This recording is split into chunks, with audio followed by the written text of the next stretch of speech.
ஏய், நம்ம குட்டி இன்னும் பறக்க கத்துக்கவே இல்லடா. ஐயோ அவசரப்படாதேம்மா, நாளைக்கு நம்ம புள்ள பறக்க போது. நம்பிக்கையா இரு. கவனமா பறடா, கீழே விழுந்துராதே. சின்ன சின்ன முயற்சி தான் பெரிய பறக்கிறதுக்கு வழிடா. சரி அப்பா, நான் பறக்க போறேன், நீங்க பார்த்துட்டே இருங்க. நான் கொஞ்சம் சாப்பாடு தேடிட்டு வரேன், நீ இங்கேயே இருடா. நானும் கொஞ்சம் சுற்றி வரேன், வேற எங்கும் போகாத. இதுதான் நேரம்டா, நான் பறக்கணும், நான் பெரிய கொசுவாகணும்.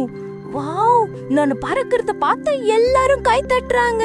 எவ்வளவு என்கரேஜ்மெண்டடா இது. உண்மையாடா? நல்லா பறந்தியா? அம்மா, அப்பா, நான் பறந்தேன், எல்லாரும் கை தட்டினாங்க. ரொம்ப ஹாப்பியா இருக்கு.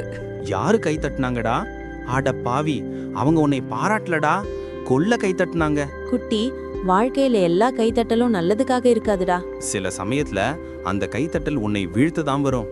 யாரு கை தட்டுறாங்கன்னு இல்ல, ஏன் கை தட்டுறாங்கன்னு தான் தெரிஞ்சுக்கணும்டா.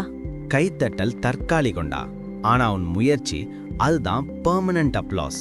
வாழ்க்கையில எல்லாரும் கை தட்டுவாங்கடா, ஆனா யாரு உனக்காக காத்திருக்கிறாங்கன்னு தான் முக்கியம். கை தட்டுறவங்க நிறைய பேர் இருப்பாங்க, ஆனா உன்னை நம்புறவங்க குறைவு. அந்த குறைவா இருக்கும் நம்பிக்கையில தான் உன் வெற்றி இருக்கு.